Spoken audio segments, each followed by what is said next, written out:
Electronic voting machine controversy की। देश में फिर से इलेक्ट्रॉनिक वोटिंग मशीन यानी ईवीएम का जिन बोतल से बाहर आ गया है।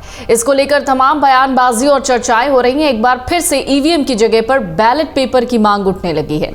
इस बार ये बहस और मांग नेशनल नहीं बल्कि इंटरनेशनल हो गई है। दरअसल इस बहस की शुरुआत हुई है दुनिया के सबसे अमीर शख्स एलन मस्क के एक एक्स पोस्ट से। इस पोस्ट में मस्क ने ईवीएम के हैक होने और इसे हमेशा के लिए खत्म करने की बात कही। उनके इस पोस्ट के बाद कांग्रेस के नेता राहुल गांधी, सपा के नेता अखिलेश यादव और कई अन्य दलों के नेता भी ईवीएम के मुद्दे पर हमलावर हो गए हैं।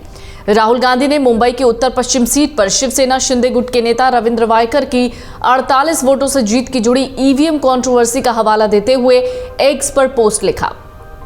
उन्होंने लिखा, भारत में ईवीएम एक ब्लैक बॉक्स है और किसी को भी उनकी जांच करने की अनुमति नहीं है। हमारी चुनावी प्रक्रिया में पारदर्शिता को लेकर गंभीर चिंताएं जताई जा रही हैं।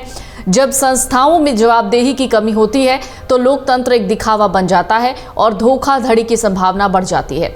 इस बहस में समाजवादी पार्टी के मुखिया अखिलेश यादव ने भी अपनी बात रखी। उन्होंने एक्स पर लिखा, टेक्नोलॉजी समस्याओं को दूर करने के लिए होती है, अगर वही मुश्किलों की वजह बन जाए तो उसका इस्तेमाल बंद कर देना चाहिए।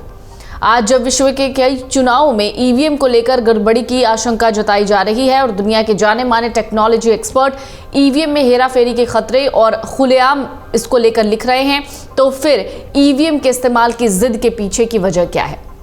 ये बात भाजपा ही साफ करे। आने वाले सभी चुनाव बैलेट पेपर यानी मत पत्र से कराने की अपनी मांग को हम फिर दोहराते हैं। ये अखिलेश यादव की तरफ से बयान आया। विपक्ष की तरफ से ईवीएम को लेकर लगातार सवाल आते देखकर एनडीए के नेता भी इसके बचाव में उतरे हैं।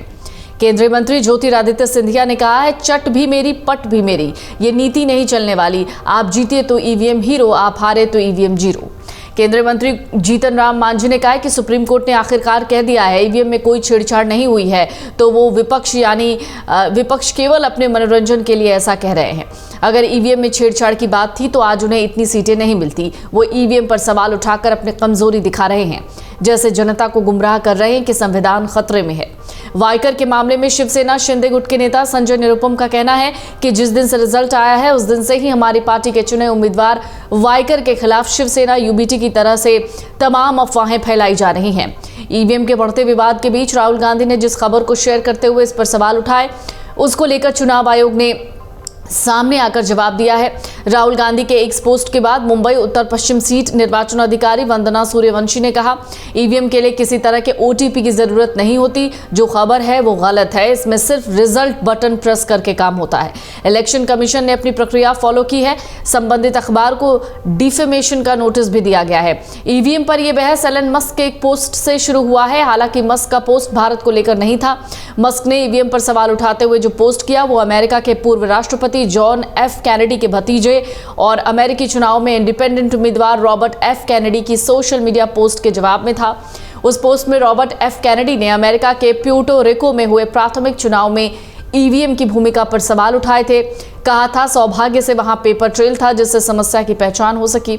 रॉबर्ट एफ कैनेडी के एक्स पोस्ट के जवाब में एलन मस्क ने लिखा था, हमें इलेक्ट्रॉनिक वोटिंग मशीनों को खत्म कर देना चाहिए। मनुष्य या एआई से हैक कर सकते हैं, इसे हैक करने का जोखिम बहुत अधिक है। हालांकि एलन मस्क ने ये पोस्ट अमेरिका के लिए लिखा, यानी इंटरनेशनल मीडिया में खबर जिस तरीके से छपी, अब इसके बाद भारत में भी इसको लेकर गर्माहट महसूस की जा रही है। अगर आप ये वीडियो YouTube पर देख रहे हैं तो हमारे चैनल को सब्सक्राइब करें और बेल आइकन को दबाना ना भूलें। अगर आप Facebook पर ये वीडियो देख रहे हैं तो हमारे पेज को लाइक करें।